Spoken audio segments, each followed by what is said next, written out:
Good morning, Your Honor.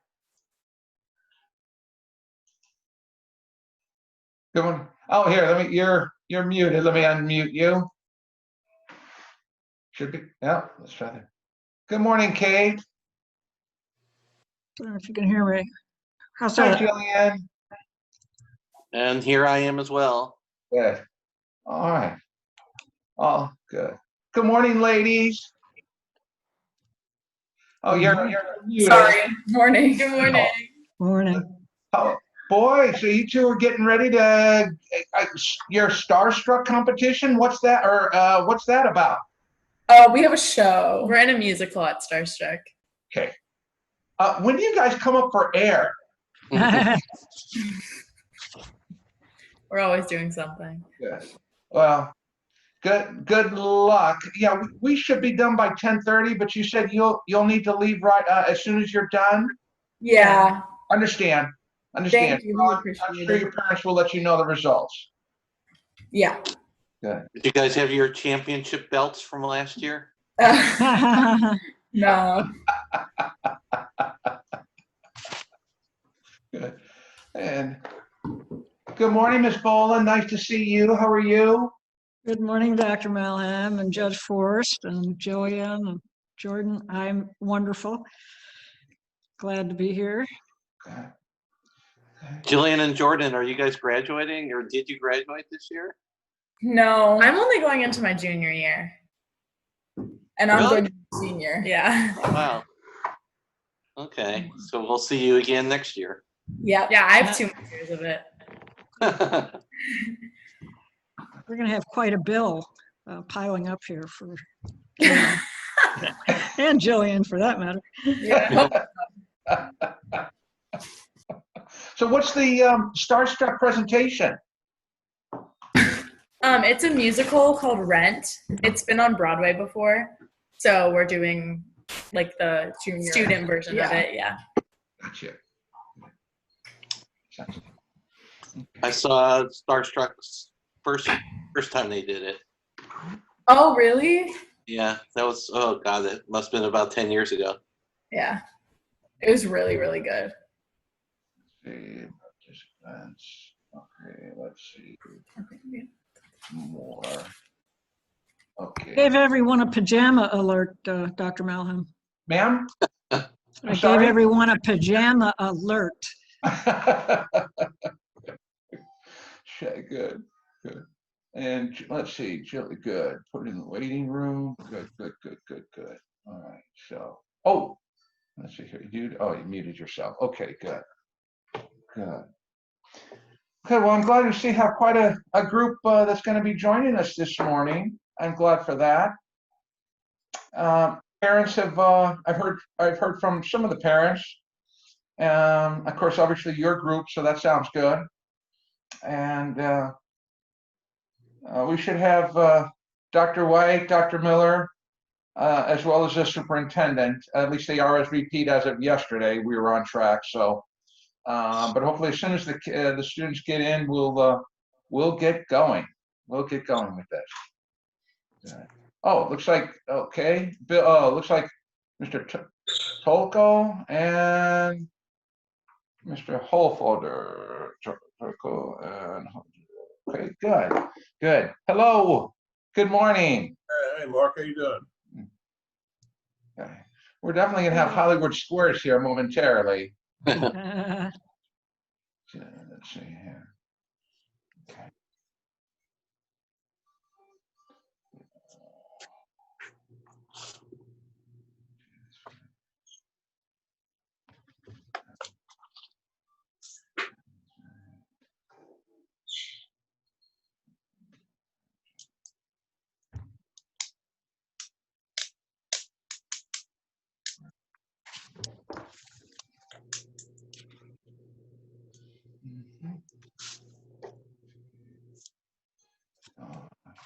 Oh, good.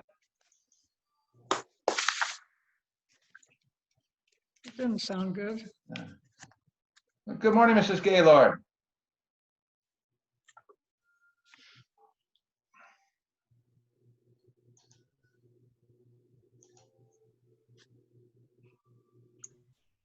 Good morning, Dr. Malham. We have,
all right.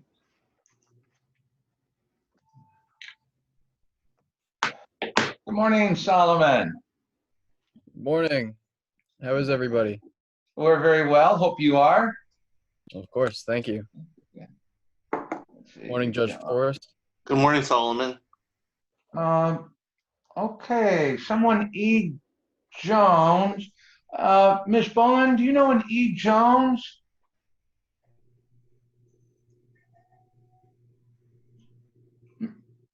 I, Ms. Bowen, do you know a E. Jones? E. Jones? Yes. No, I don't know who E. Jones is. I don't. But I've got someone who's trying to get on the call, so give me a minute to see if I can. Yeah, I don't have them on the list, and I don't have that as a parent, so I'm not going to let that individual in. Okay. Well, if they call me, I'll holler at them. Okay, yes, please. Okay.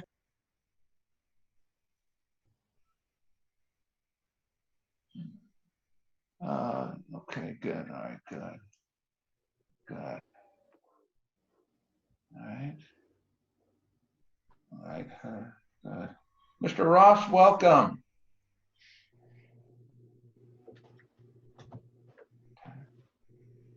And okay, Shay, is that you coming in?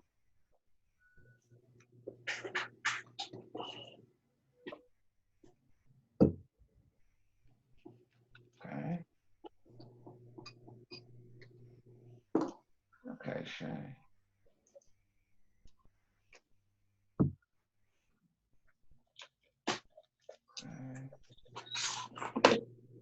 Okay, Shay, are you joining us? No, it's Mrs. Powers. It's Oh, Jennifer. well, hello. Good morning. Well, if you're here, then I'm sure your daughter will be here shortly. Yes, Shay and Jackson are together. Got it. And so they should be joining any minute. Good. Well, welcome. Good to have you with us. Thanks.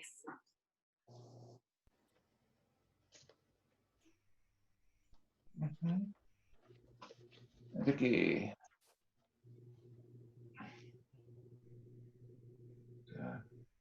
Well, hello, Miss Davis. How are you?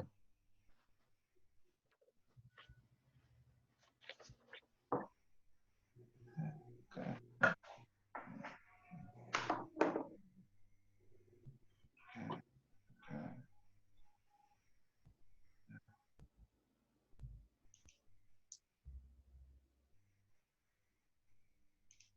Okay, good. All right, here, good.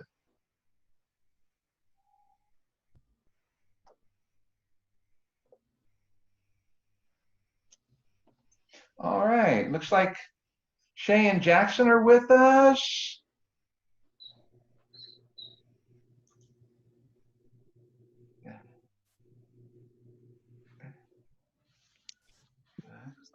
Hi, how are you? Good. How are you? Good. Hi, Jackson. All right. What's happening? All right. Good. Good to see you guys. Good to see you too. Good. All right. As soon as we get Frankie on, we can get started.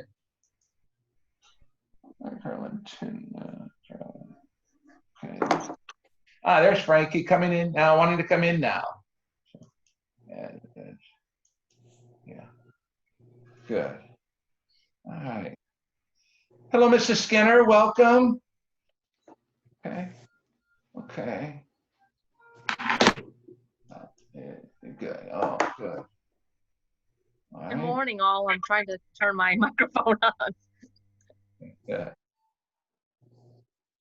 Good. Hello, Mrs. Plymall. Hello, Dr. White.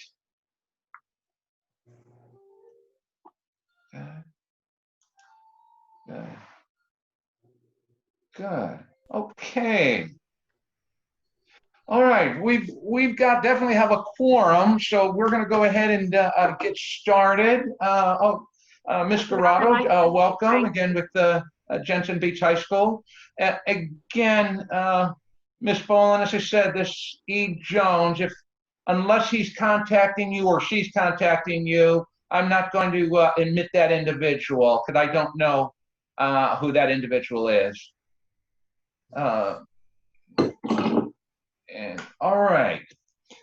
Again, good morning and welcome. Of course, Superintendent Gaylord, Ms. Boland with the Center for Constitutional Values, of course, a distinguished guest, Judge Forrest with the 4th District Court of Appeals, students, parents, and of course, guests.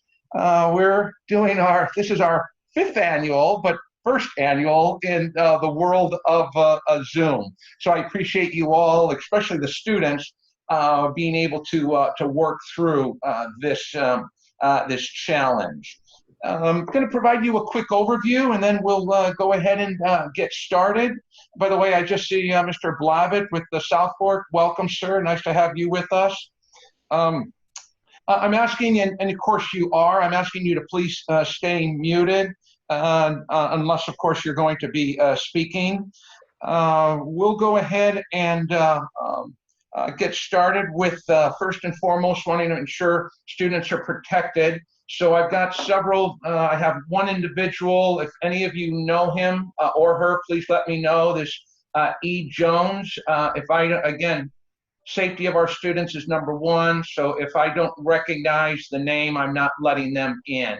So if any of you happen to know this individual, please contact them. And if you can speak for them, then of course I will let that individual in. But I do want to make sure you understand, I know you understand, the safety of our students is number one. The way the sequence will go after I give a quick overview and Mrs. Gaylord and Mrs. Boland provides some introductory remarks. We'll then go ahead and get started with the students. The students will have one group at a time, one team at a time. The other two teams will be in the waiting room, off stage, of course.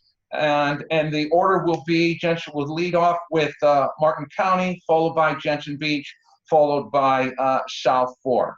To recap, in round one, we had an intra competition.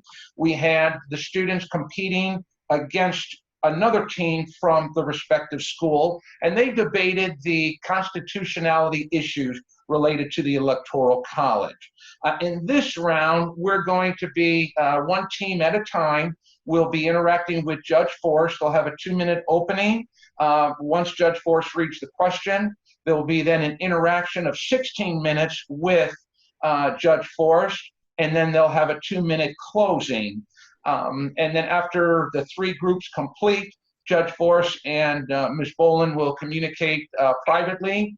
They'll have the winners, but before the winners are announced, Judge Forrest will provide some insights just to ensure that we have no fake news and we have accurate information related to the historical aspect of the Electoral College.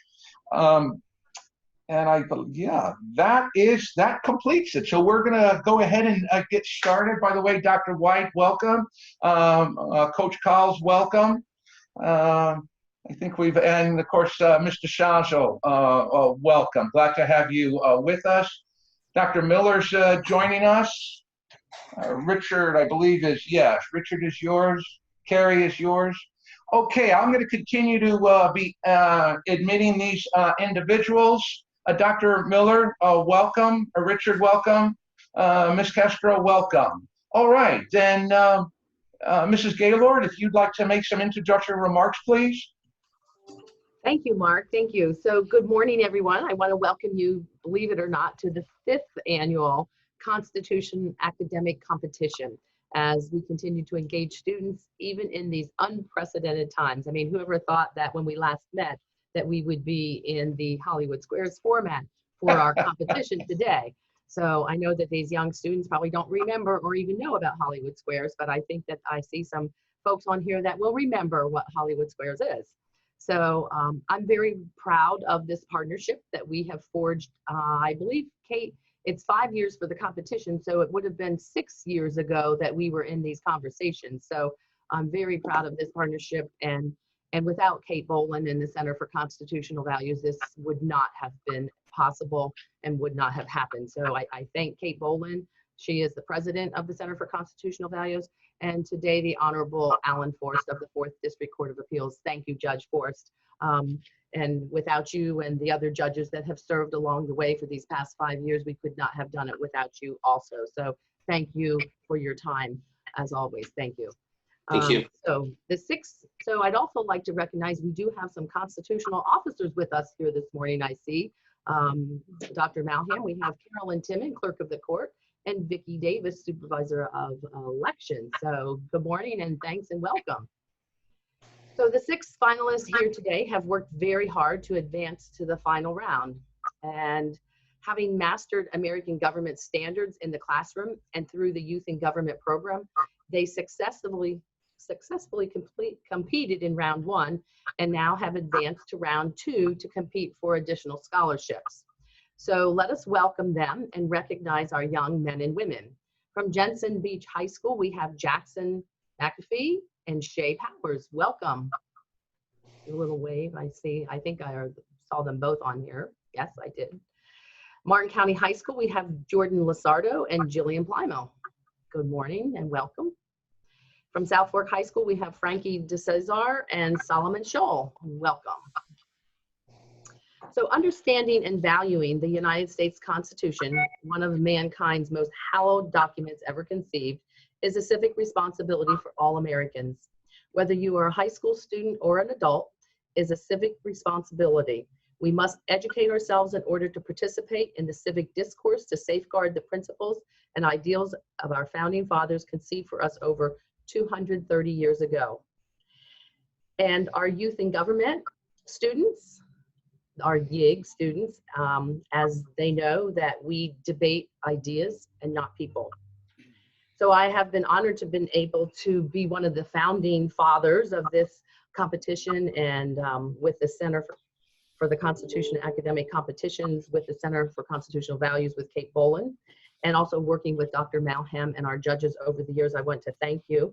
I'm not sure what we have planned for the fall at this point in time, and as many of you know, I am retiring in November, so I may not be here for the next one. So I just want to thank all of you for the opportunity and the possibility that this has even taken place now for the past 5 years. Kate, thank you for being persistent and pursuing this, and Dr. Miller for Dr. Malham for making this all possible. So this has truly been a pleasure and an honor for me to be able to have this take place with our students. And again, I would not be so successful without all of our students' participation. So thank you. And I want to thank everyone for making this happen. So good luck to all of our students, and hope you have a great day and are all successful.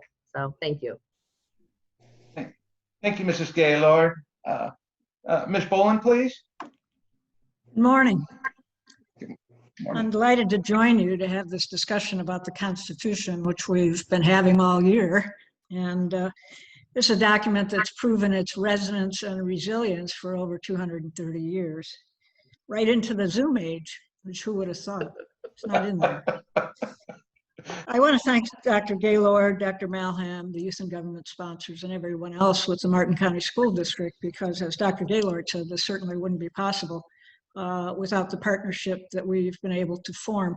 And this is a unique type of partnership in this area, as far as I know. We've had others ask us to help get started in another county, but it really depends on the support and dedication of the local school district. So we're fortunate and very pleased to be able to work in that partnership over a number of years. All of you have heard my explanation of CCV, our motivating belief in the wisdom of Madison's statement that only a well-informed people can be a truly free people. We certainly see the truth of this before our eyes today, as free speech and association are under assault by the so-called cancel culture. The issue you will debate this morning may seem to be an anachronism that is no longer relevant, or worse, anti-democratic. At its core, however, is a system of checks and balances fundamental to our governance and our constitutional republic. The issues and many other challenges will soon be in your hands.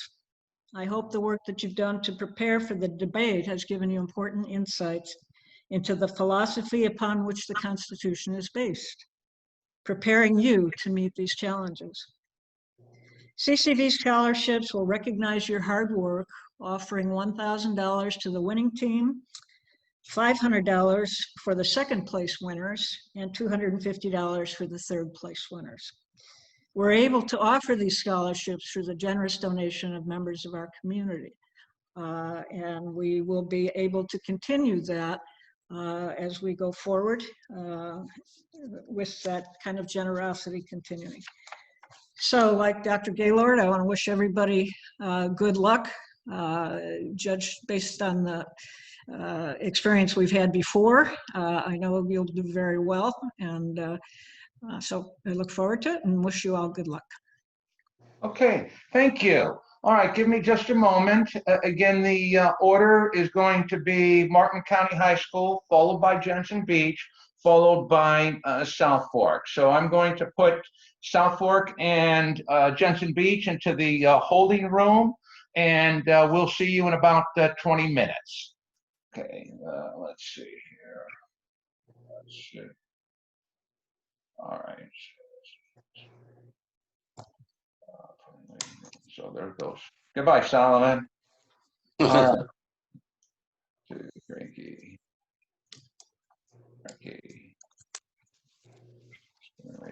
Okay, goodbye, Frankie. And then let's see, Jackson, and you guys made it simple. Put in right in the room. Okay, let me just confirm. Good. All right, Judge Forrest, if you would read the statement, and then ladies, you have 2 minutes for your opening. Frankie's still there. Oh, thank you. Thank you, sir. Okay. Thank you. Okay, I'm gonna make the same opening to each team. First, thank you, Mrs. Bolin and Dr. Melham and Superintendent Gaylord for allowing the judiciary to continue being a part of this. We've been involved since the beginning, and I think I've done every one of these. This year I'm going solo. I guess the others actually have to do hearings or something today. Okay, so today we're going to hear arguments on the following question. Is the Electoral College still relevant and needed? The teams are going to address this from a historical perspective, explaining the genesis of this method of selecting the president, its development over time, how the system has worked over the years, the basis of recent challenges to the Electoral College, and any proposals rooted in the Constitution that are worthy of discussion. Participants are requested to speak in a normal tone and at a normal pace. One year, this kid decided that he was going to, he was going to give us 30 minutes of presentation in 10 minutes, and it's really hard to process that.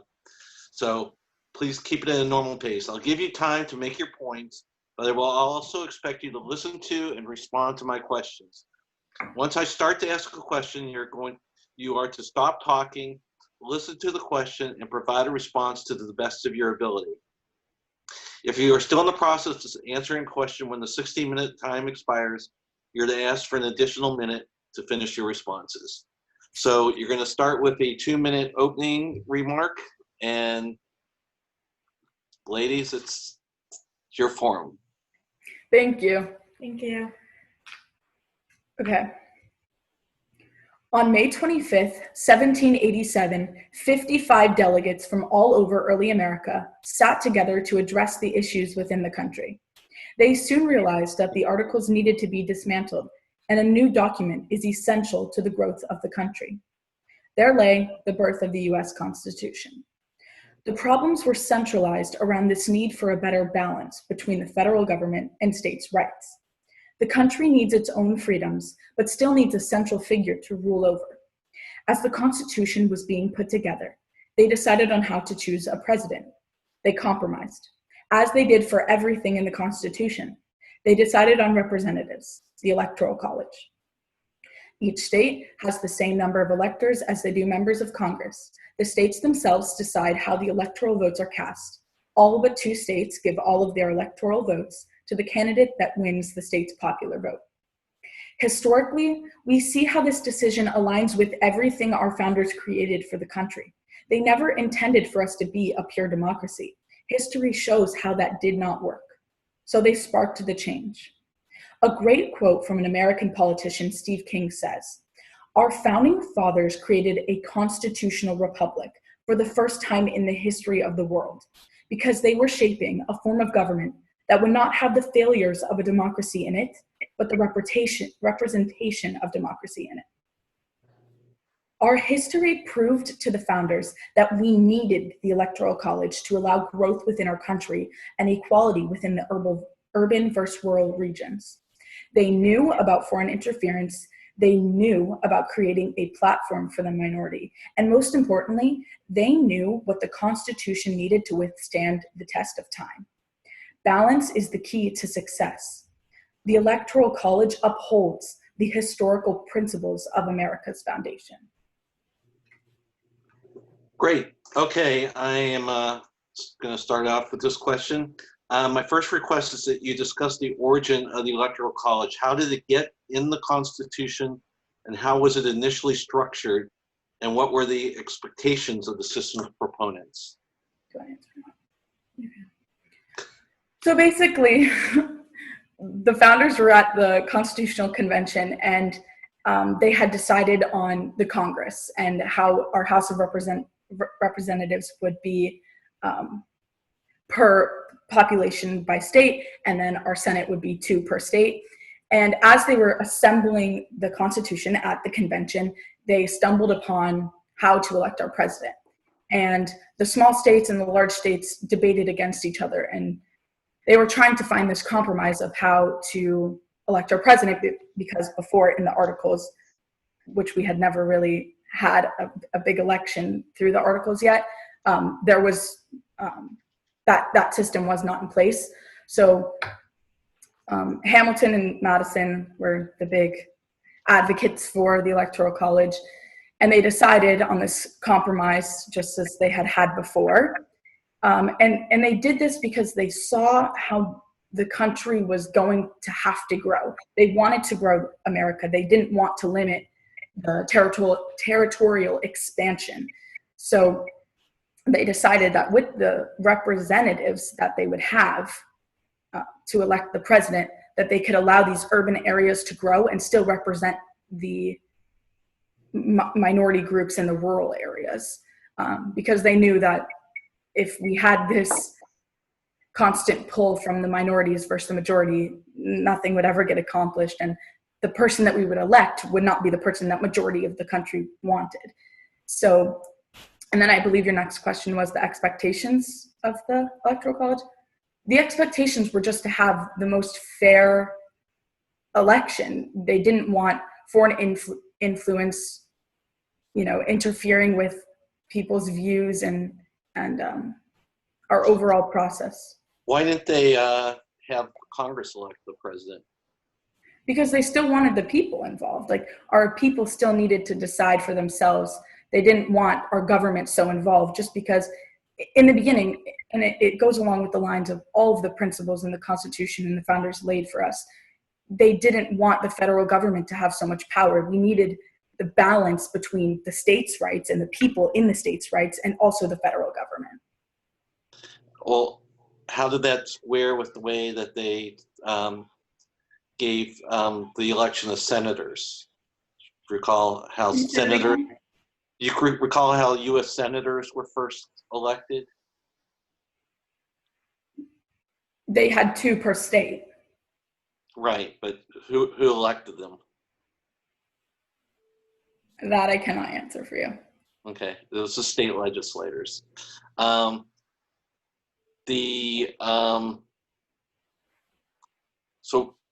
why did they choose, or what was the importance of slavery in the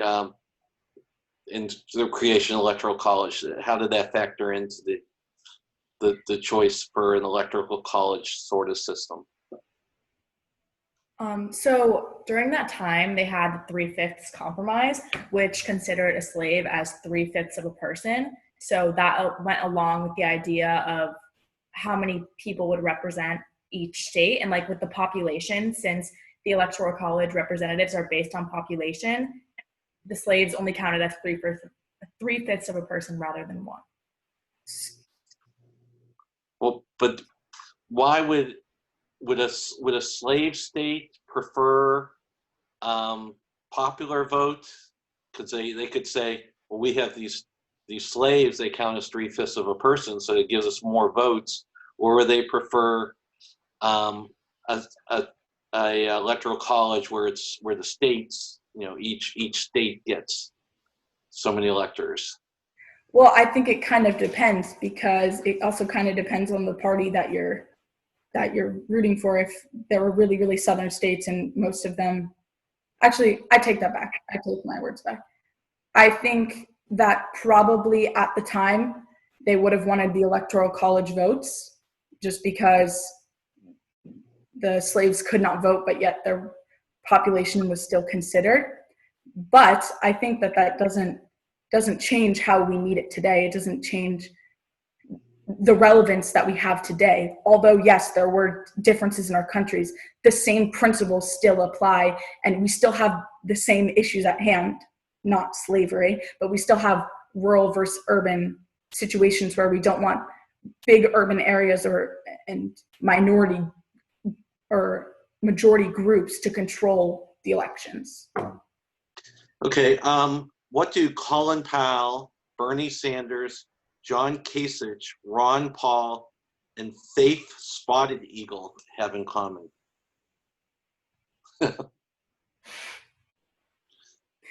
You got me there. I They, could make they, a guess, but they all received at least one vote from the Electoral College in 2016, notwithstanding the fact that none of them were on the ballot. So, which leads me to, there's a case right now before the U.S. Supreme Court. I was hoping that they would have announced a decision yesterday. It could come today, dealing with the pledge that electors are expected to keep.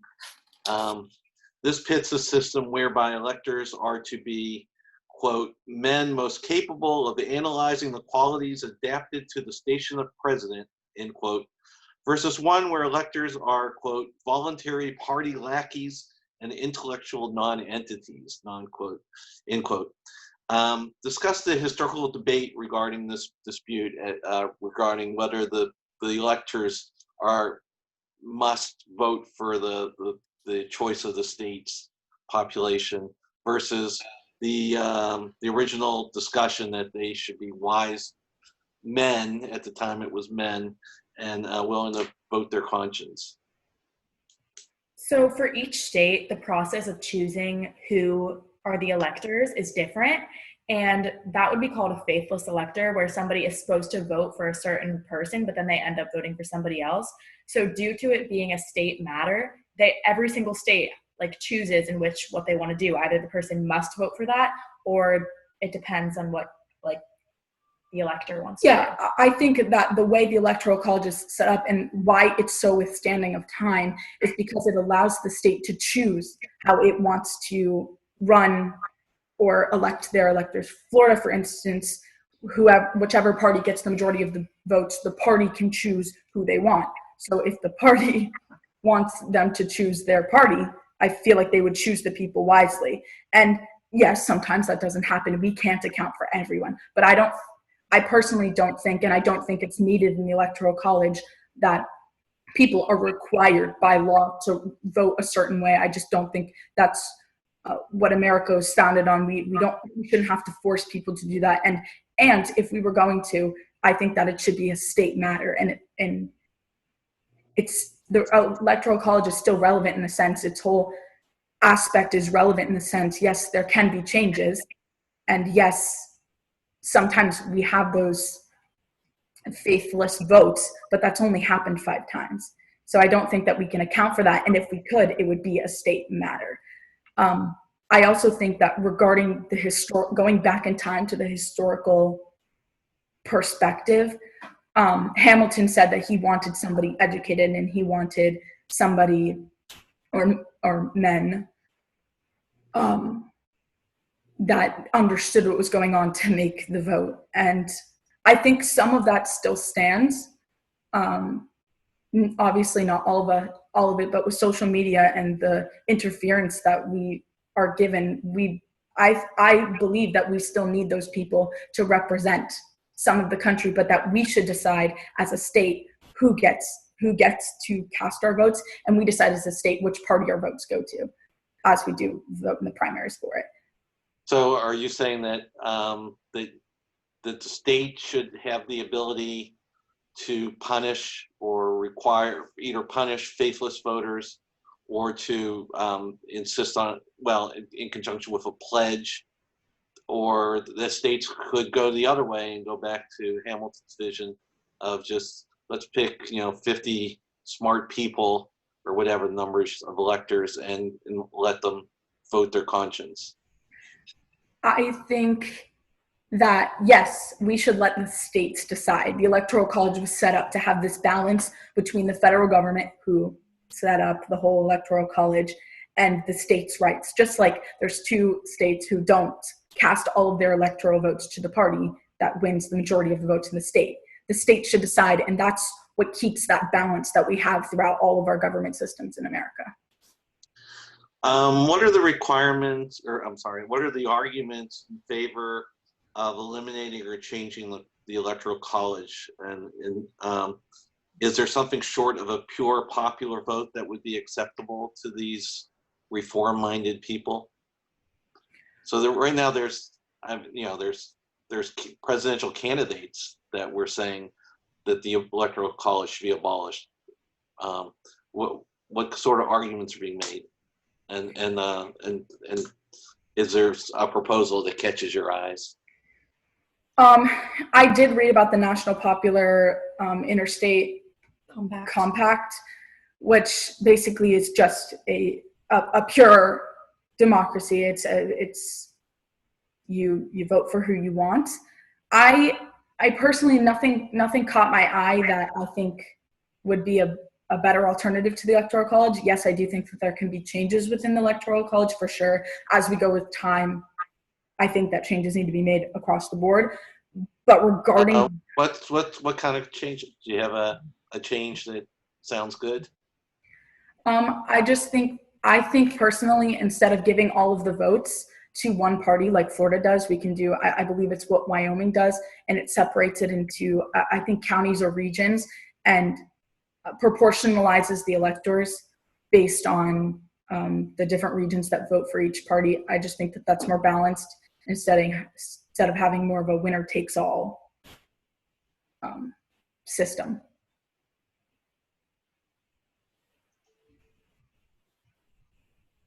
He's frozen. You're frozen.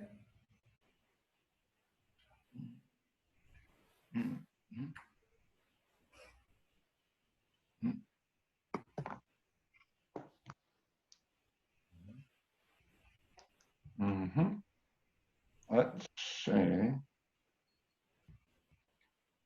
Okay. Judge Forrest, can you hear us?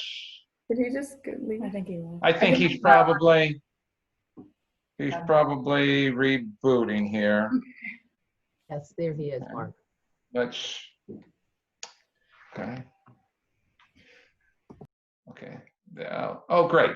Good. Okay, so everybody went down? Yeah. We're glad to have you back with us, sir.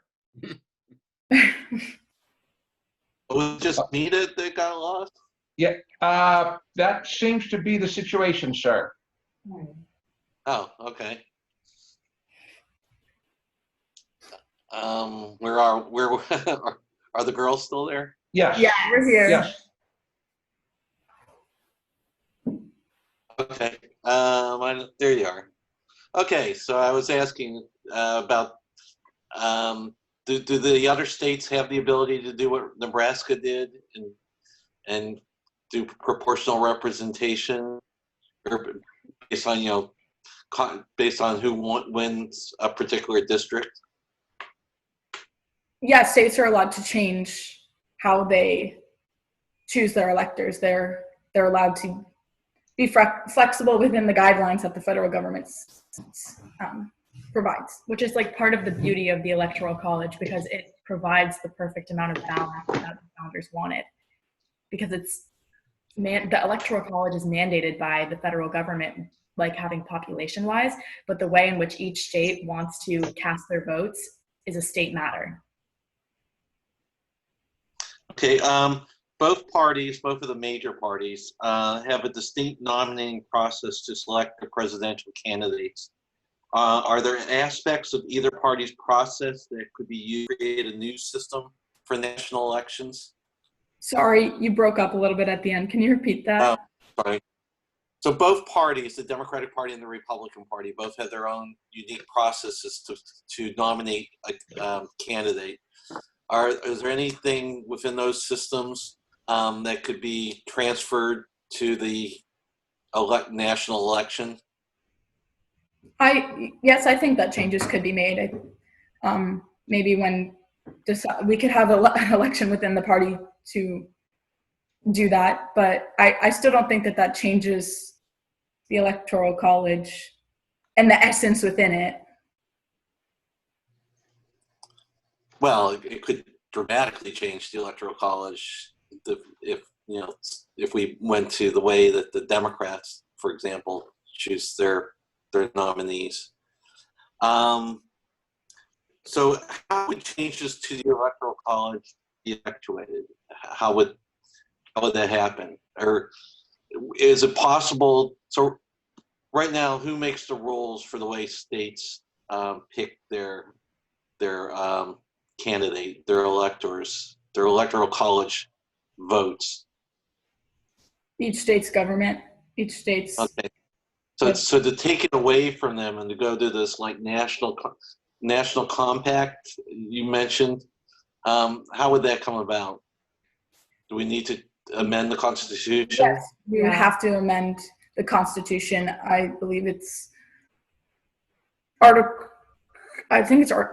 2, Section 1. We would have to amend it because it's a completely different system. It's not, you're not having an electoral college anymore. It comes to more of a democracy, which is not what our founders intended since they wanted a constitutional republic. So you'd have to completely amend the Constitution. Judge Forrest and ladies, it's time. If now we lost that minute. If you wanted another moment, Your Honor. No, I'll just ask one last question. What is the likelihood of an amendment to the Constitution going from a electoral college system to a popular vote system? I think it really depends on the political climate of the time. So it depends on who gets elected and what that person believes is good. Because I know currently some of the presidential candidates that wanted to run did want to abolish the electoral college. So it really depends, but I think it's more likely now than ever for the system to be changed. I definitely think it's a huge topic of discussion right now. And I think that we're definitely moving on to changes within the electoral college, whether or not that's a full amendment. I doubt that's anytime soon, maybe in the next decade or so after this next election that comes up. But as of right now, for this coming up election, I don't think that there will be an amendment or a change. Alrighty, well, thank you. And I guess it's time for your closing remarks. Throughout American history, consistency regarding ideas remains quite common. An idea that our country is built upon is the idea of compromise. For hundreds of years, compromises have been made as a way to bring balance to our government and society as a whole. Our founding fathers held constitutional conventions with the purpose of compromising to create the government that would remain intact for years to come. Our founders were never satisfied until they believed that they had created a system that brought justice to all. They created a constitutional republic, sustained on the basis of freedom and compromise. They would compose a lasting balance between the federal government and the states' rights while preserving the union of the country. Our history influenced our fathers in establishing the electoral college we have used through 233 prospering years. In Federalist Paper 68, Alexander Hamilton explained the superiority of the electoral college rather than a direct popular vote. He explains the process as follows. The people of each state shall choose a number of persons as electors equal to the number of senators and representatives of such state in the national government, who shall assemble within the state and vote for some fit person as president. Their votes thus given are to be transmitted to the seat of the national government, and the person who may have happened to have a majority of the whole number of votes will be the president. By not having a direct popular vote, balance remains regarding elections. Thank you very much. Thank you. Thank you, ladies, and good luck with your starstruck presentation. Thank you. Bye. Bye. All right. Let's bring in, okay. Okay. All right. Jackson and Shay, welcome. Okay, again, to remind you, we'll have, once Judge Forrest reads the opening remarks, you will then have 2 minutes for your statement. You will then have 16 minutes following to interact with Judge Forrest, and then you'll have time to make a 2-minute statement. Okay, Judge Forrest, sir. Okay. Good morning, gentlemen. And lady. Oh, I don't see them. Oh, got you. Okay. It's Jackson and Shay Power. Okay. If you put Where it, are they? if you put it There. on wider, There they are. Okay. And Your Honor, it looks like you froze again.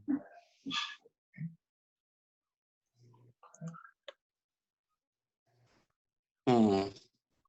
Can you hear me? Yes, Your Honor. Can you see me? No. Well, sometimes that's a good thing. Okay, I see you. I don't see me.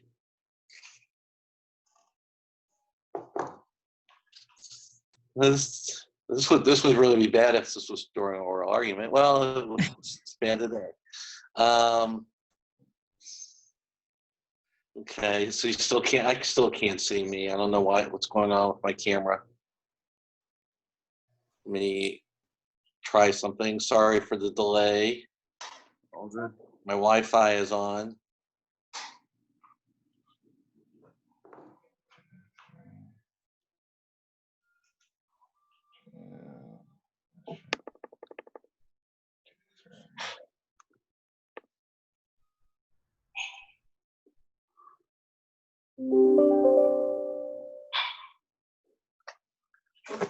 Okay. Still can't see me. Can you hear me? We can hear you. Yes, Your Honor.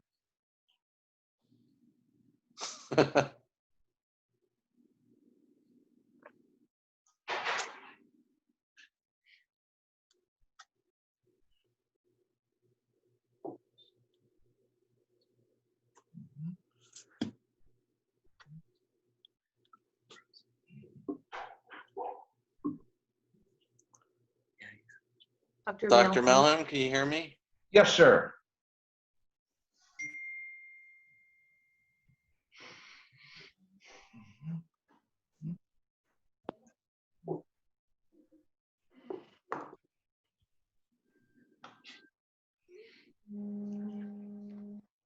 Do we want to just continue with the audio, sir?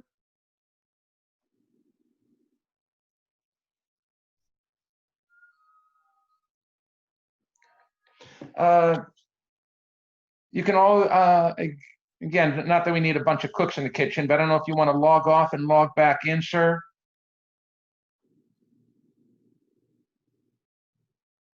Now we've lost you completely. Okay. Dr. Mailhead, maybe he should log off and try to log back in. And Yes, ma'am. I suggested that, and I don't know if we've lost him, but it looks like that's what he's doing, ma'am.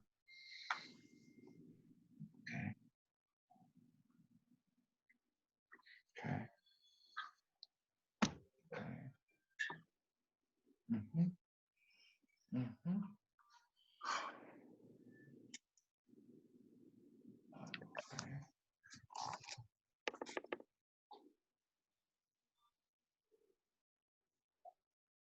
Okay.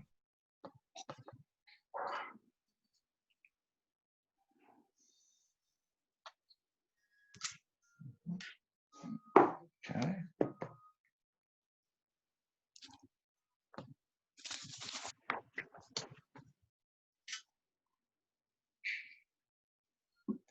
Let's see.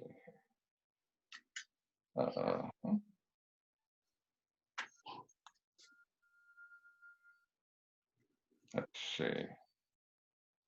Let me contact him.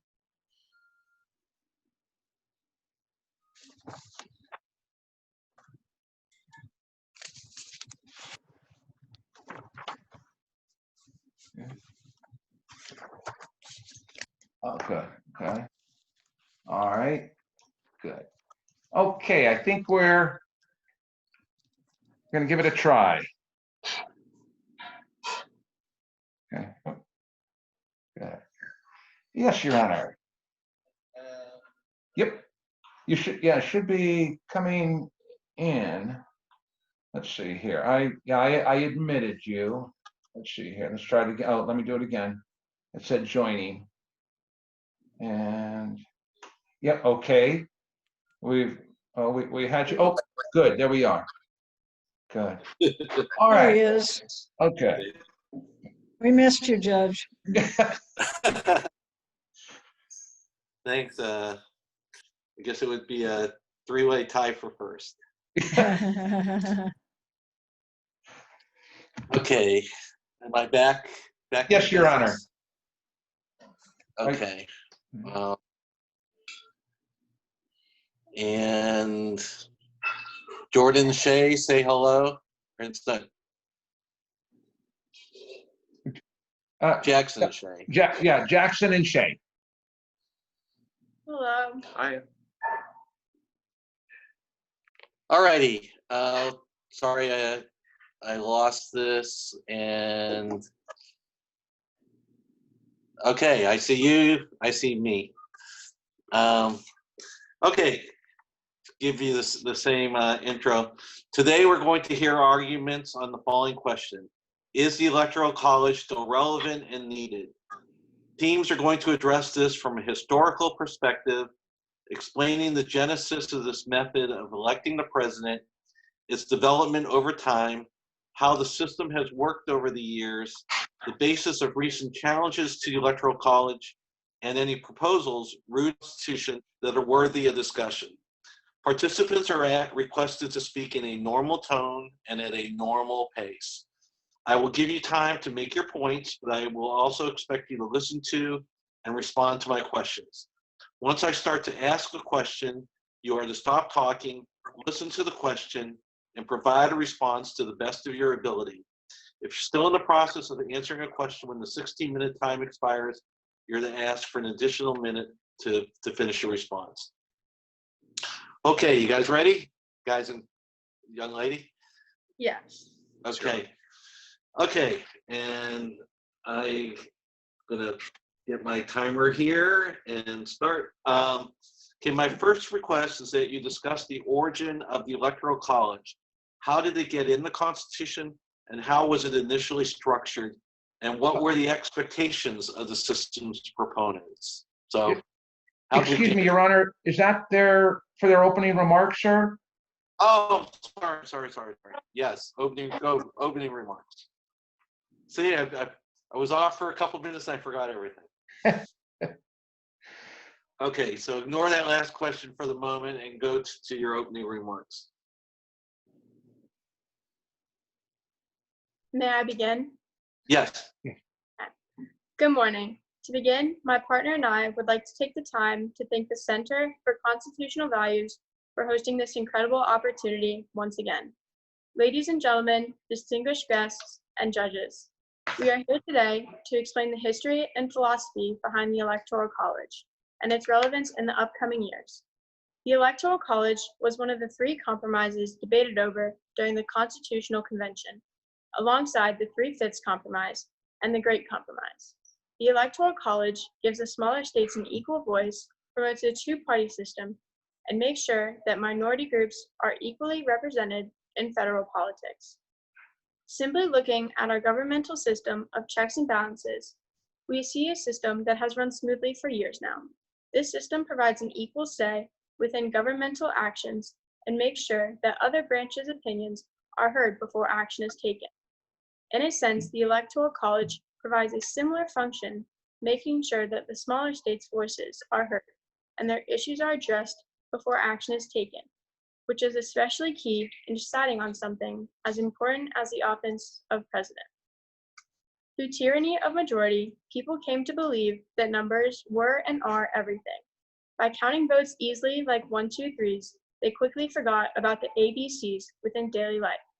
These ABCs can be seen as our morals, virtues, and the issues within smaller states that are swept aside as the majority's issues take over. The Electoral College helps tilt the balance away from the majority so that the minorities can be just as equally heard. The two-party system is divided more than ever right now, and the Electoral College is seen as the bipartisan intellectual say on how the country should run. The Electoral College has made a lasting image on our nation's history in many other ways than the ones mentioned, which is why its relevance is still pertinent in society today, especially with the 2020 presidential election close on the horizon. Okay. I'll get back to my first question again. Please discuss the origin of the Electoral College. How did it get in the Constitution? How was it initially structured? And what were the expectations of the system's proponents? So starting off, after the Articles of Confederation were decided, the American people decided that the Articles of Confederation were not going to be enough to sustain the country, and they went back to the drawing board to construct a new constitution. They decided that they needed an executive branch to enforce the laws that the legislature put into effect. And one of the key players in establishing a single person as our the head of the executive branch was Governor Morris of Pennsylvania, I believe. And he continued throughout all of their conventions, throughout all their debates, that a single candidate for president would be a lot more, they'd be able to make those decisive decisions in the time necessary and snap decisions that a board might not be able to do. So throughout the entirety of their debates, he held to that, and that led to us having a single person as our president at the end of it. How they set upon the system to elect that president? Okay. Well, so initially, candidates like James Madison and Governor Morris himself agreed that a direct democracy or a direct election of that president would make the most sense, in that it would reflect the will of the people appropriately. But they realized that in a country the scale, it would be unable to function properly in order to cater to every state's need and every region's need. Because again, with the size of the United States, it wouldn't make much sense if issues that pertain to the South were not addressed by a candidate from the North, who would have had the overwhelming majority, because the North had a far greater population imbalance than the South. So the Electoral College was proposed as a way to circumvent that direct election that might not reflect the will of smaller parties, as a way to not ignore the minority states being the southern states at the time. So how did slavery factor into the equation in terms of how they arrived at the system? I believe that slavery impacted the Electoral College because most people within the South didn't really have like a say in what they wanted. So the Electoral College gave them that say and gave them that rite of passage to have a say in their government and have a say of how it ran. additionally, along with the Great Compromise and the Electoral College itself being a compromise between the North and South and regions of the U.S. in the ratification of the Constitution, the 3/5 compromise that gave slaves a 3/5 of a person weighting in population counts allowed the South to have more of an influence in both the House of Representatives and also the Electoral College, providing them with a greater percentage of votes, which was another key factor in establishing the Electoral College along with the rest of the Constitution. Okay. So what do Colin Powell, Bernie Sanders, John Kasich, Ron Paul, and Faith Spotted Eagles have in common? I know that a few of those candidates have called for the abolition of the Electoral College because they see it as anti-democratic in a sense. I think only Bernie Sanders of those. I don't know about fake spotted eagles. The answer is they all received a vote from the Electoral College in 2016, at least one. I think Colin Powell got 3.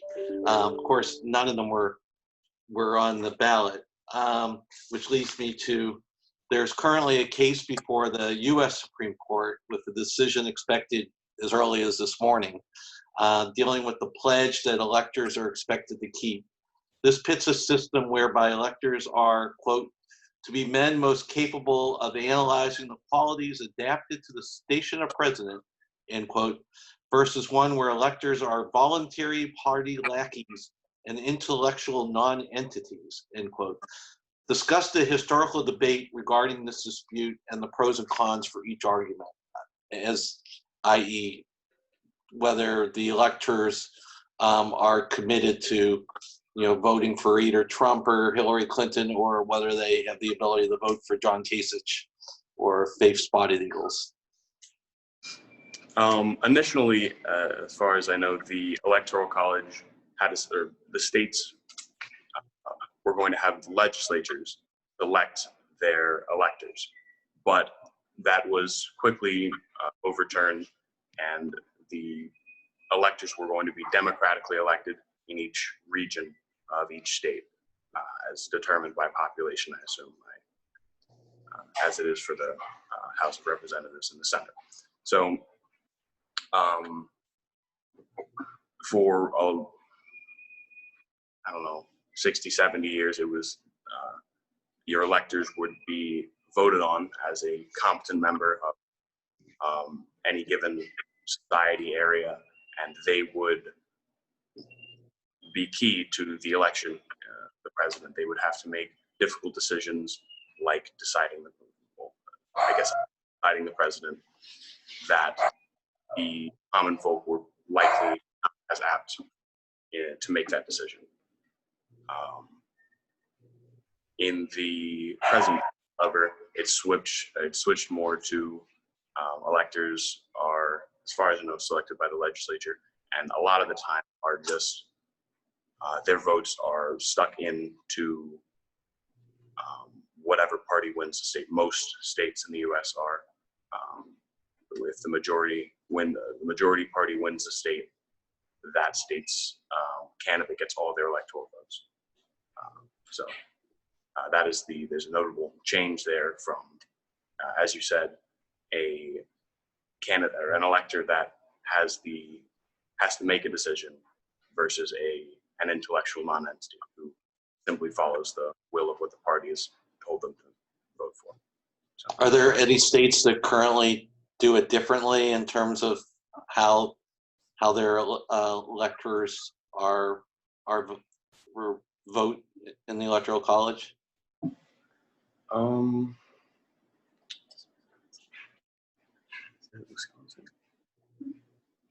For example, Florida has 29 Electoral College votes based on our 27 representatives and 2 senators, and all 29 of them are supposed to vote for the candidate that gets the most votes in the state, or the most for Florida votes in national election, which of course in 2000 it was unclear who did. Are there any states that do it differently? I know. So in historically, I know Wisconsin was on the list, Massachusetts, Illinois, Maine, Missouri. I can't think. All used like a congressional districting method, but now I think, as far as I know, it's only Maine and Nebraska. It's just 2 out of the 50 states use that allocation method based on the number of votes allocated to a candidate, which is, and then that is a massive minority of states. Phones. Oh, you got Maine and Nebraska. Pull that one out. Pull that one out of your ears. Which totals to like Oh, I am? I thought it was No, Maine and Nebraska. You're right. Maine and Nebraska. All right, okay. And there are only, what, 9 total electoral votes, which is a massive minority compared to, they receive far fewer votes than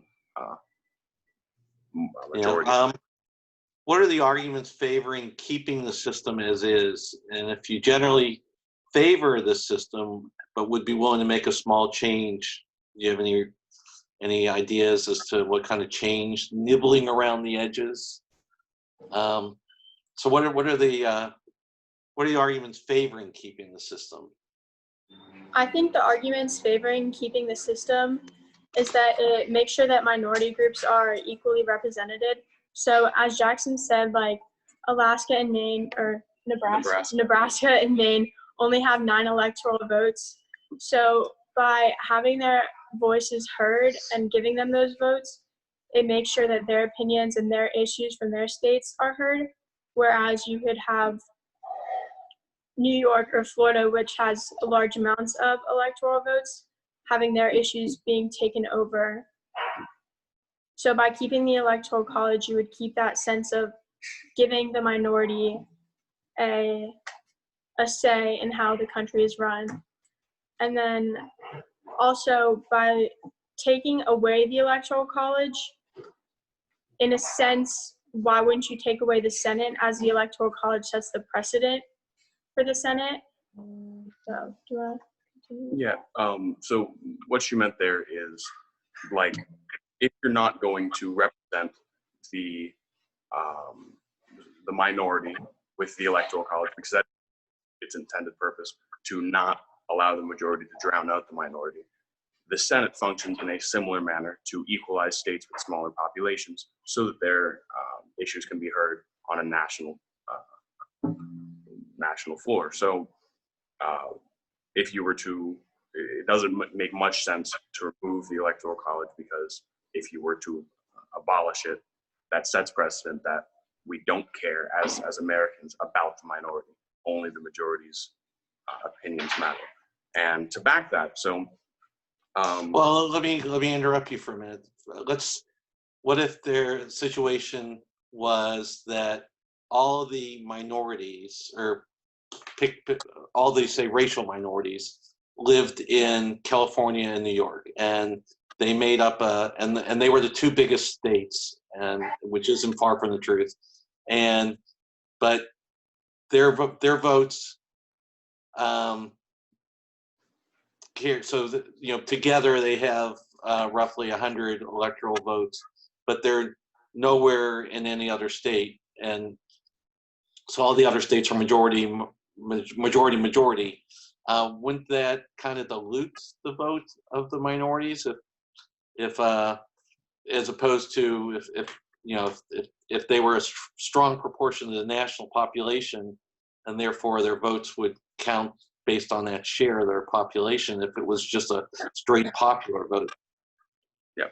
So the entire purpose, the idea behind it is that it's not meant to put them on equal footing. So if you happen to have 2 massive states with massive minority populations that would outweigh other populations in that state, but not on a national scale, there's not much that can be done about that, because realistically, I don't know the exact numbers on the demographics of total minorities versus total majorities of voting age in America. But I would assume that your majority far exceeds those minorities anyways, and would drown out their vote in a popular vote or an electoral vote. But that's honestly of no consequence, because again, the purpose is to make it more even footing, not totally even footing, because there's no way to truly equalize the 2. Let me ask maybe my last question. Both parties, the Democratic and Republican Party, have a distinct nominating process to select their presidential candidates. Are there aspects of either party's process that can be used to create a new system for national election?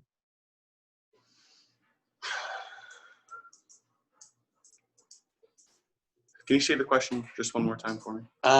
Could we take parts or any pieces of either the way the Democrats pick their candidate or the Republican picks theirs, and use it to modify the Electoral College?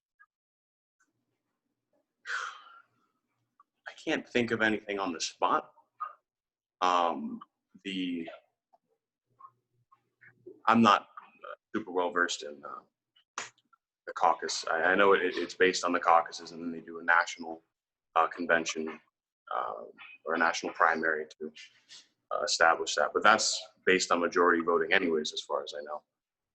Okay, how would changes to the Electoral College be effectuated? If we wanted to go, if there a majority of the country wanted to go to straight popular vote, whoever gets the most votes wins, how would that come about?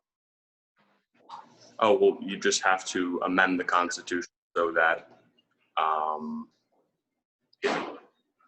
the Electoral College is no longer applicable in this. I know that it's been attempted. I know that there was a push in the late 60s, early 70s to abolish the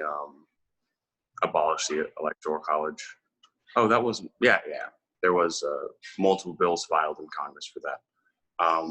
But to amend the Constitution would be the only way to truly remove the Electoral College from the. Okay, I think your time for your closing. All right. Sure. The eagle on the dollar bill clutches an olive branch in one talon and arrows in the other. Just like that eagle, the United States has to learn to strike the right balance between the left and the right. Today we have a unique chance to represent our republic the way the founding fathers intended us to. By maintaining a balance between the state and federal governments, the Electoral College creates a more equal playing field for those states with smaller populations. It also strengthens the two-party system and makes sure that minority groups and their issues are underrepresented on the highest level of our government. We see things in our society, such as checks and balances, the tyranny of majority, and ties within the presidential election that represent and have relied on certain aspects of the Electoral College. It is an important factor that has come into play multiple times in our nation's history and is something that will continue to make history. The Electoral College has proven its relevance and necessity in our society, just as the founders had wanted it to. And now it is time for us to uphold what they intended. James Madison was a key member at the Constitutional Convention and said it best when he expresses, "The purpose of the Constitution is to restrict the majority's ability to harm a minority." In the past, smaller states were worried about not having enough power. Therefore, the framers created the Electoral College to try to ensure that minorities are heard and that the majorities weren't absurdly powerful. Once again, we would like to thank the Center for Constitutional Values for hosting this event, especially during these times, and giving us the opportunity to learn and grow our knowledge on the Electoral College. They serve as the last 5 words of our Pledge of Allegiance: liberty and justice for all. While we as the United States have fought hard to uphold this motto, by abolishing the Electoral College, we would be delivering injustice to the people we supposedly represent. It is because I stand for the pledge that I stand for our Electoral College. Thank you. Okay. Thank you. Thank you, Jackson. Thank you, Shay. I'm going to move you into the waiting room, and we'll be with you momentarily. Oh, I'm sorry, Your Honor, were you saying something? Yeah, I have to quickly respond to a call, so give me a couple minutes. Understand, Your Honor. Okay, I'll be back in a couple minutes. Okay, Jackson, Shay, again, I'm going to move you into the waiting room. Yes, sir. Thank you.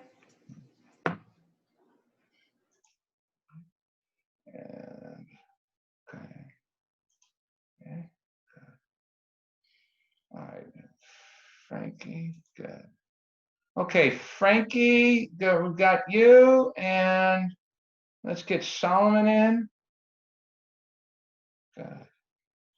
Right, good. Okay, gentlemen, Judge Force had to take a quick break. He had a call he had to make. So we've obviously got you here in the room, and we presume he'll be back with us shortly. Okay, so if you'll just be patient, ladies and gentlemen, as we wait for Judge Forrest.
And I'm back.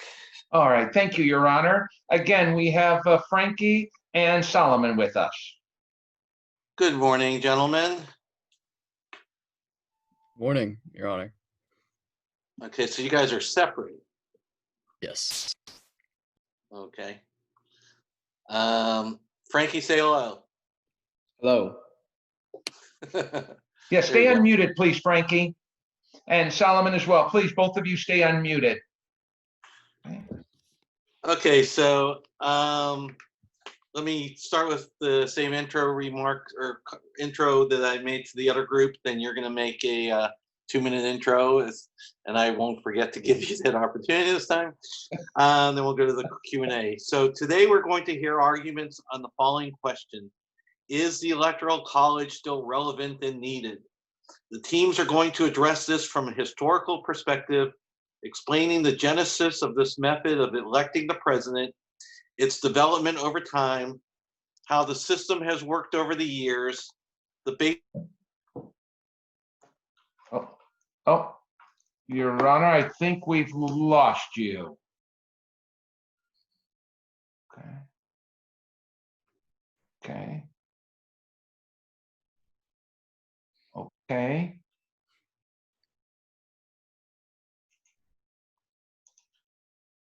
All right.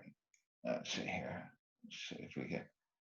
All right. Looks like he's left us to rejoin. I'll rejoin him here. Okay. Can you see?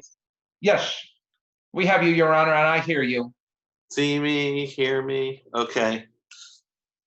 All righty. Let's try it again. The teams are going to address the relevance and necessity of the Electoral College from a historical perspective, explaining the genesis of this method of electing the president, its development over time, how the system has worked over the years, the basis of recent challenges to the Electoral College, and any proposals rooted in the Constitution that are worthy of discussion. Participants are requested to speak in a normal tone and at a normal pace. I will give you time to make your points, but I will also expect you to listen to and respond to my questions.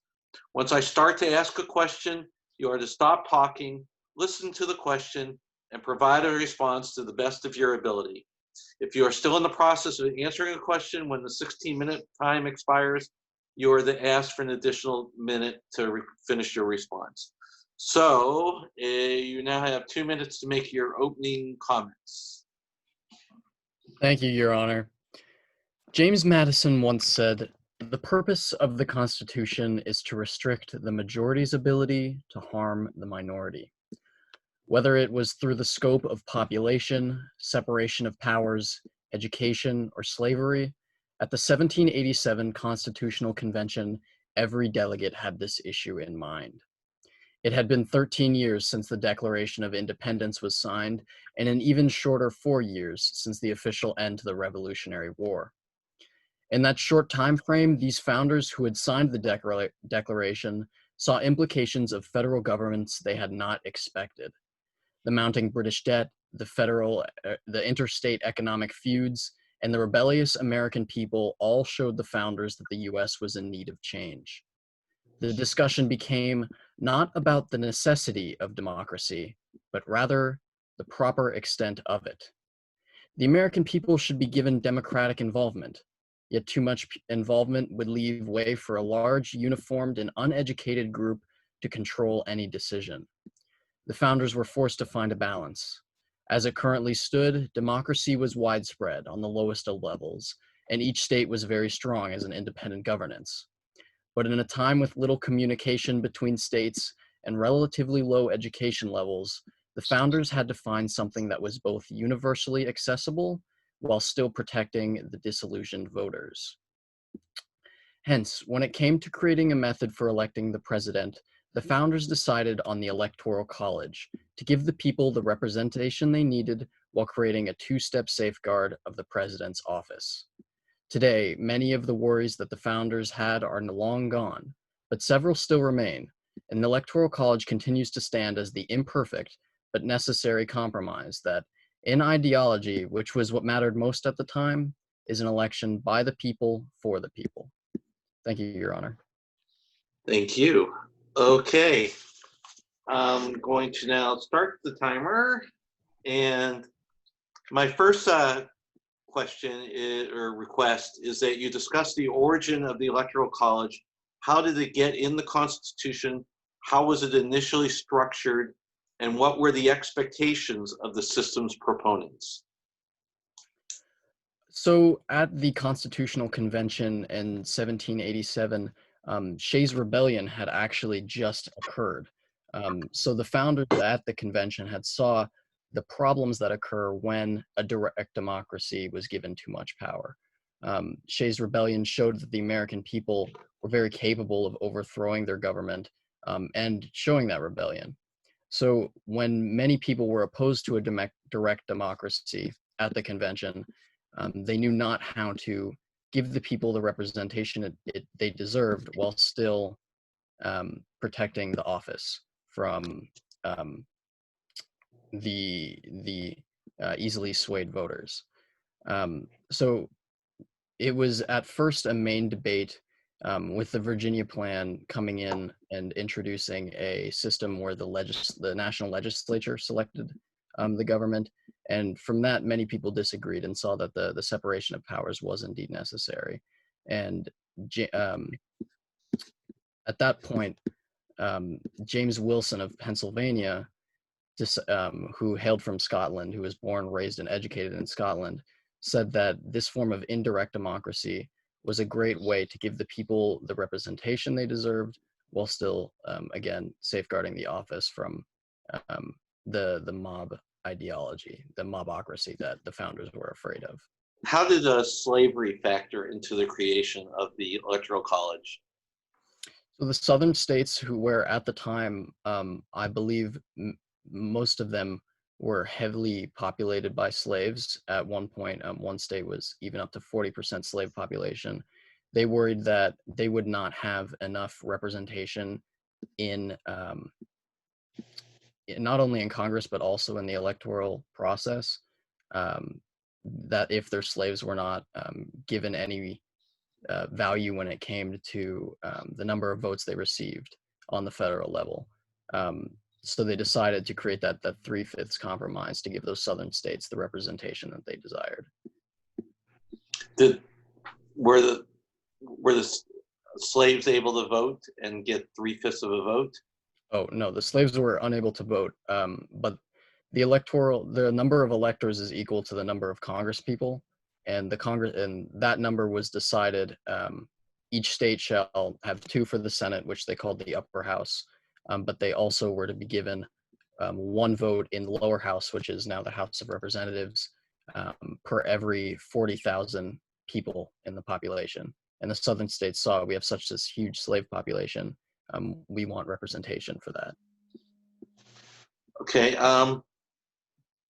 What do Colin Powell, Bernie Sanders, John Kasich, Ron Paul, and Faith Spotted Eagles have in common? You don't have a clue. They all received at least 1 Electoral College vote in 2016, which leads to the question, there's currently a case before the U.S. Supreme Court with a decision expected perhaps as early as this morning, dealing with the pledge that electors are expected to keep. This pits a system whereby electors are, quote, to be men most capable of analyzing the qualities adapted to the station of president, end quote, versus one where electors are, quote, voluntary party lackeys and intellectual non-entities, end quote. Discuss the historical debate regarding this dispute and the pros and cons for each argument as to whether the electors could vote their conscience or whether the electors must be beholden to the way that the state's votes panned out. So you could see throughout history there have been many examples where even when the popular vote was given to one candidate over another, the electors from a certain state still swayed in an opposite direction. And I mean, in regards to the ideals of our country, the ideals of the United States, and the intent of the founders, I think that the purpose of the Electoral College was to put a check on the power of the people, but not to limit that power of the people, right? So the idea that electors can, disregard the intent of the people through, their popular vote, the fact that the electors themselves are put into a position of quote unquote power by the people, I feel is, goes against the, traditional sense of protecting not only the democratic aspects of our country, but also, the republic aspects of our country, the freedom aspects of our country. I feel like. Oh, go ahead, Frankie. Sorry. No, you can go. It's fine. I also believe that at the time, the position on which the electors represent the people has changed since the founders.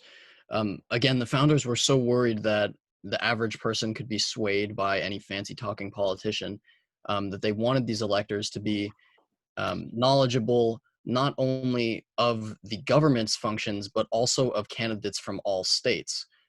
Their main worry was that in that time, people and also any other representation they could have created would be so biased towards the own personal state that the presidency would just be states running against each other.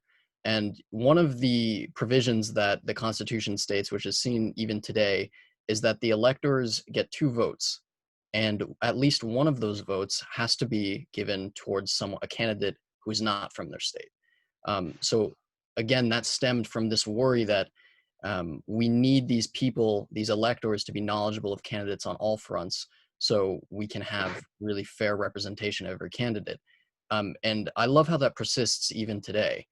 Even though electors are now mainly loyal to their party, faithless electors haven't ever been seen as in history of the elections, there have only been 5 events of faithless electors, and in those events, it was inconsequential to the overall election. So I think the main idea that the founders wanted to give was that these electors should be knowledgeable of all candidates, and that in today's world, while this worry is less of an issue as we have the internet, we have all of these things, the average person is much more informed on their political views. It's still important to have representation for all of the states. For example, Bernie Sanders in Vermont, he, in his own state, he received such large support from the populace of that state. But regardless, the electors of that state knew that they couldn't just only support their own people. They have to be involved on a national level.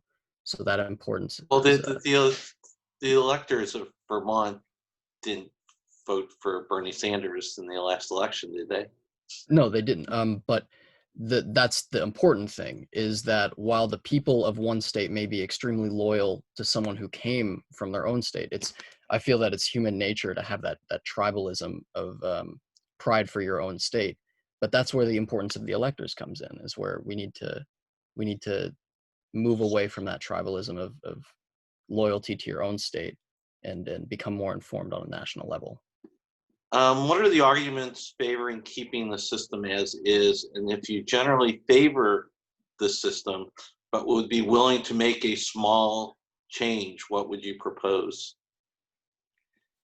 I think that, back when the Electoral College was first being created, there were a lot of issues that are still prevalent today in the fact that we kind of need that buffer between the people and the electives, right? You have the idea of states' rights and the fact that, smaller states, would lose to larger states. Large populations would triumph over smaller populations. So the concept of having an electoral college there to kind of remove those fears of losing to a majority rule state are very prevalent.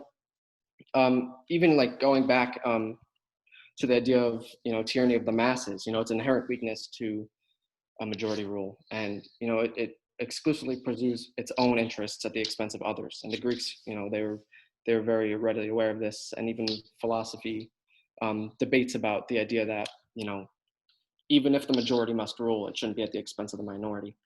But one of the more interesting points that have been brought up is the fact that changing the Electoral College, and of course we've seen this happen with the 12th Amendment and the idea that separate ballots would be cast for president and vice president. The attempt in 1969 to change the entire way that we vote. I feel like since the system has existed with very small, minimal changes for more than 2 centuries, right, 230 years, to change it now and to change it drastically would be, unintelligent due to the fact that we haven't had any, huge problems with the way that our representatives are elected. What about are there any states that do it differently in terms of how their electors are committed to a candidate based on their vote? So there are 2 states that do not have the all for one policy, or winner take all, I should say, I believe is the correct term. I believe one of those states is Nebraska. Frank, if you could find those 2. But I think in your previous question, you were asking if you could make a change, which would it be? So the original draft of the Electoral College does not include anything regarding the winner-take-all policy or an ideology. It was actually the 48 other states that came to that conclusion on their own in the early 1800s to give all of the votes to one. And I think that now, in a time when so many people are educated, there's less worry about having to there's less worry about having to give all of the votes to one elector in order to avoid like a non-majority vote where it was imbalanced and it would have to go to the Senate. I think making the Electoral College more representative of the vote of the people would be better in each state, allowing the electors to divvy up those votes to reflect the proportionality of the voters in their own state. So in regards to the question, the 2 states that are being addressed in regards to the fact that they have different methods than the 48 other states are Maine and Nebraska.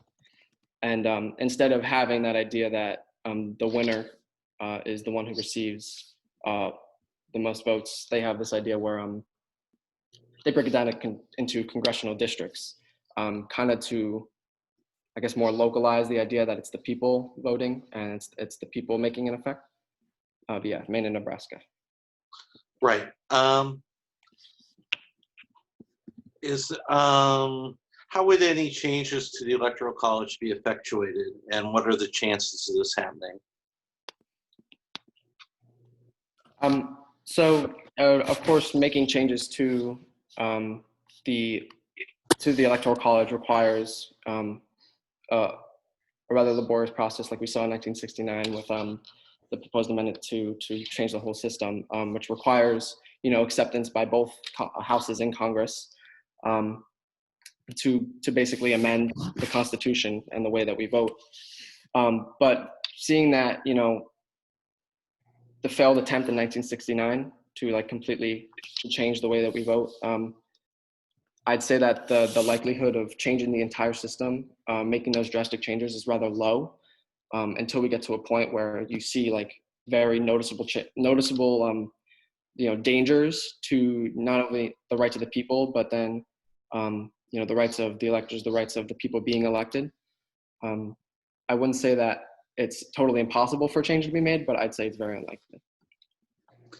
Okay, so twice in the last 20 years, the individual candidate that got the majority of the popular votes lost the election because of the electoral college system. Is putting aside whether you like the person or not, is that a good thing for this country or a bad thing that the system worked out that way? I think it depends on the logistics of where that majority was coming from of the popular vote. I mean, of course, if you take a look at the major blue states, New York, California, they have very large populations. So of course their vote, right, would go towards a Democrat candidate, and it heavily influences the outcome of the popular vote. But going back to the whole intent of the Electoral College, it's to prevent the majority from creating a dissonance that disregards the needs, the demands, and the opinions of those smaller population states. I know many argue that the fact that the popular vote, the candidate with the popular vote can still lose is a very detrimental thing to the way that our system works. But I feel as though, like with the intent of the founders, they're truly democratic elections. The fact that majority rule are prone to fits of passion and the vices of demagogues and prejudice. So having that buffer of the Electoral College, even with the electoral vote, I think prevents decisions being made based on I also think that it extends beyond ideology as well. It is very applicable in terms of policy. So the policies that meet the interests of those high population states differ drastically from the policies that meet the interests of the low population states. But what's to say that one of those policies is more important than the other? Having policies that protect all sections of the economy, whether that be from the number of social workers in the U.S. To the number of farmers in the U.S., it's important that while those numbers may statistically differ, the representation in our government is equal, such that we can meet the needs of the people to the fullest extent for everybody. So it forces candidates to appeal to those needs universally. Okay, well, this I got it. 60 minutes is run, so it's time for your closing statement. Thank you, Your Honor. History is the foundation on which we can interpret our present knowledge and theorize about the potential for future events. Reaching as far back as ancient Greece, we are able to put together patterns in political, societal, and private life that offer insight into the proper way a society functions. These patterns, however, are not a result of mere chance, but a result of bravery, integrity, and intelligence in the face of new tasks and new feats. With the creation of the Electoral College, the founders of our country demonstrated that same bravery, that same integrity, and that same intelligence. The early minds of the United States had to piece together arguments, ideas, preferences, and demands in order to create a system that not only satisfied the masses, but protected the freedoms and liberty of our nation. From addressing the theory of majority tyranny to looking out for states' rights, from ensuring there were proper checks and balances to making necessary amendments to the system. The creation and historical evolution of the Electoral College is filled with decisions that follow those previously mentioned patterns, ensuring our states stay united. While it is important to debate topics through the lens of the modern world, we must never forget the seed from which those topics grew. And after growing for more than 2 centuries, the seed that is the Electoral College has developed into a strong system that not only supports the rights of the governed, but has succeeded in protecting the liberty of our nation. Thank you, Your Honor. Okay. Thank you. Good. All right. We'll take a few minutes here. Judge Forrest will determine the order of merit, and he'll communicate that to Ms. Boland. Then once that's been done, Judge Forrest, if we'll ask you to just give a summary, and then Ms. Boland can make the announcements, and I'll bring Jackson and Shay back in. Okay. Okay. And let's see here, Jackson and Shay. Good. Hi, Jackson and Shay. You're okay. Okay, Judge. There you go. Good. Lovely. Hello. Good. Okay, we're taking a few minutes here while Judge Forrest is tallying the results, and then he'll do a summation, and then Ms. Boland will announce the order of merit. And Judge Forrest, we lost you.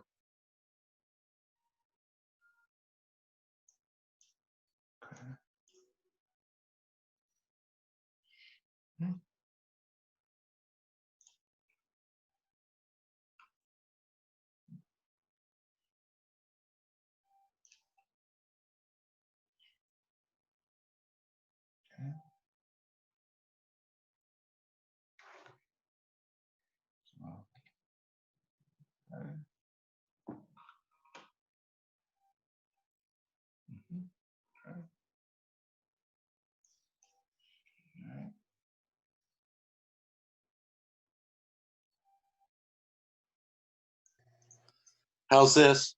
Yes, Your Honor, we have you. Alrighty. And is there, you have a system that you could that Kate will be the only one that can hear me? Yes, refresh your memory, sir. If you go down to the chat room and down at the bottom, under the drop-down menu, you see everyone. Then highlight Ms. Boland's name, and you can send a message privately to her.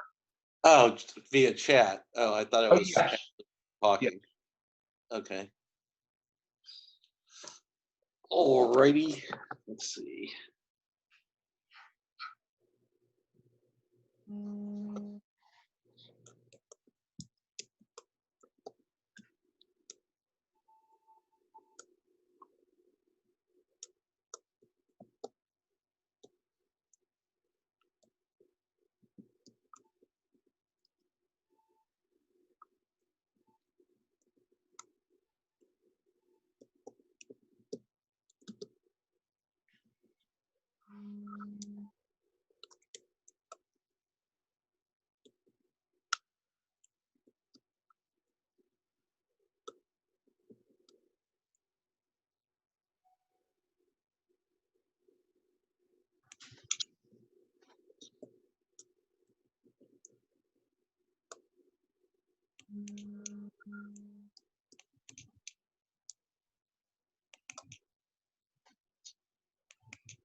By the way, as we're waiting, friendly reminder that Jillian and Jordan had to leave us. They're in a play at Starstruck, so we'll be forwarding comments to them afterwards. Although they have enough folks here that I think we'll let them know.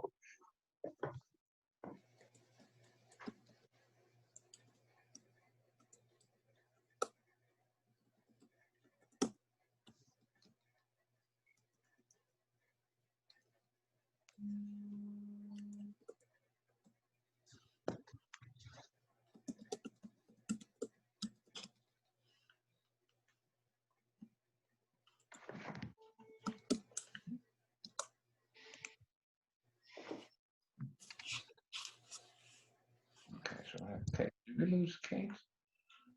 Okay.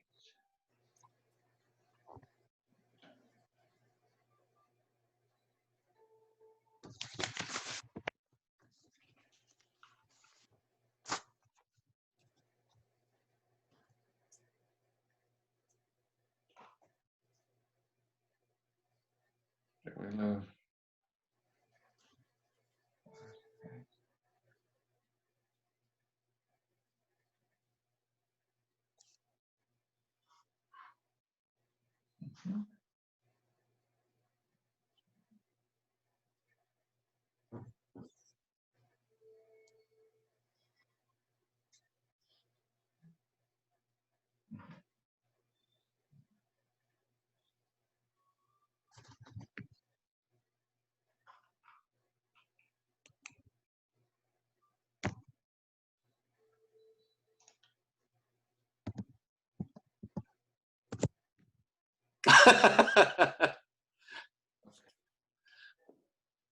Did that come back to you, Judge?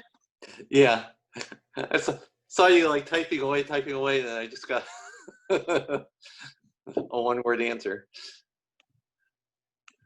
Okay, we good? Yeah, I've just lost everybody though. Hold on a second. Okay. Okay. Okay. That's my So am I ready to? I'm announce? sorry, Judge Forrest, did you want to do a quick summation? Okie dokie. Can you hear me? Yes, sir. Okay. Well, as always, I thought the groups were all great, and I know I speak on behalf of all the adults on this chat, this Zoom audience, that we appreciate excuse me, the time and effort that all the students put into this. I know that there's a lot of ways that they could be spending their time, a few less than in normal years, but nonetheless the outdoors beckons, and it's great that they obviously put some time into this presentation, particularly their prepared remarks, and I saw them working away as the questions were going on. As my questions probably indicated, it's an incredibly timely subject.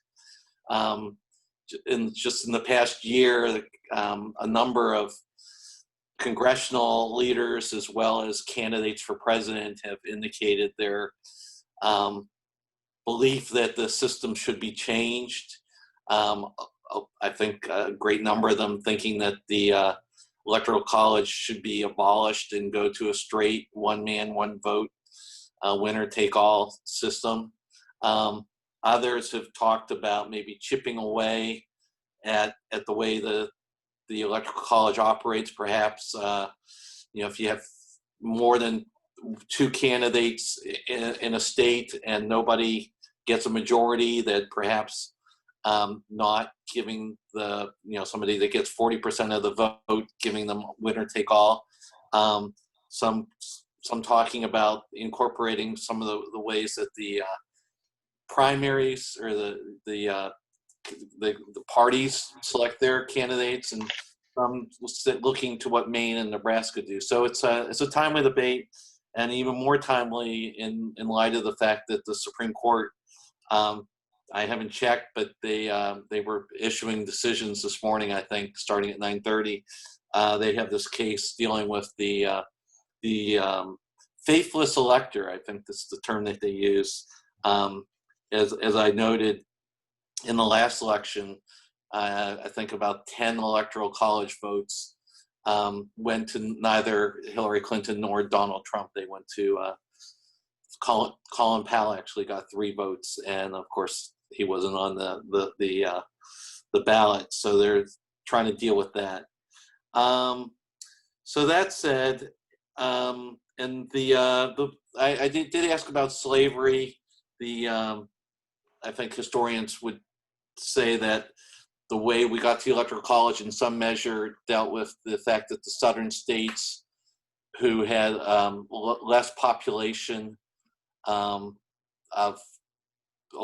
people that would be casting ballots, then the northern states wanted to have their slave population reflected in the vote, so that by going to the Electoral College method, where their slaves counted 3/5 towards a vote, that would, in terms of determining how many Electoral College votes, how many representatives they would have, that gave them more power than they would have had if it was just a pure national vote. So it was one of several compromises that were made to the slave states, and is one of the reasons that some of the proponents of abolishing the Electoral College point to.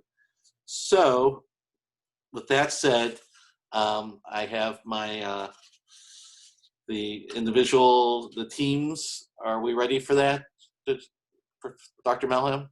Please, if Ms. Boland, if you want to make the announcements, please. I can go either way. Judge, you want me to go ahead? Oh, I'll let you go ahead. I'll hand Okay. it to you. You're, All right, no problem. got the money. Let me just say, I know that if I had to do the judging, this would be one that would be tough and sort of sorting out between the lines and very able competitors. So I congratulate you all on that. The first place finisher is Solomon Scholl and Frank Desare from South Fork High School. Okay. The second from Jensen Beach High School, Shay Powers and Jackson McAfee. And the third place, Martin County High School, Jillian Plymel and Jordan Lasardo. Okay. Congratulations to all. And again, it was these things are tough because these are very able and knowledgeable competitors, and so we can feel a lot of comfort, I think, going out of this, that we had a good competition and good discussion. Good. Okay, thank you again, Judge Forrest, Ms. Boland, and the Center for Constitutional Values, and of course, Mrs. Gaylord, for your support in making this happen, as well as Dr. Miller, Dr. White. We'll go ahead and conclude. Students, I'll be in communication with you to work through the logistics of this, all right? So thank you again. Goodbye. Congratulations all. Thank you, everyone. Thank you. Thank you so much.